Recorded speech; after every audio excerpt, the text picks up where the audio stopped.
Мама, дай Алинка. Алия в коридоре, там на окошке. А кто у вас сегодня за рулем? Siin hetkel minu selja taga käib väga kiire töö.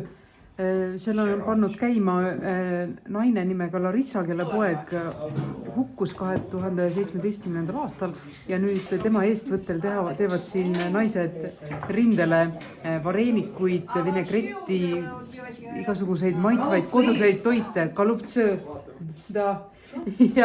ja miks nad seda teevad, mitte sellepärast, et rindel oleks nälg, vaid sellepärast, et sellist kodust toitu seal juba ei saa.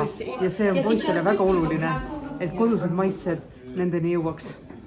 Naised räägivad, et nende vareenikud, mida nad siis alates maikuust rindele toodavad, on muutunud niivõrd populaarseks sõjameeste seas, et nad viivad Pahmuti alla, viivad ka siin lähemale oma toodangut ja sealt tellitakse, nõutakse nende vareenikud just sellepärast, et sõdurid söövad oma kuivtoidupakke, praevad seal ise midagi panni peal, et see pidavat nende seedimisel nii hea olema, et on vaja midagi kodust keedetud ja just sellepärast nad on välja töötanud veel spetsiaalse retsepti, mis siis just külmast peast on veel parem kui värskelt ja soojalt söödavana, nii et kõik on nagu sõja tõttu arendatud, neil omad retseptid, omad oskused, mida nad siis mitu korda nädalas teevad siin kööki, küpsetavad, keedavad, segavad salateid ja saadavad rinde suunas, et sõjamehed saaksid kodust toitu ja mitmekesist rooga.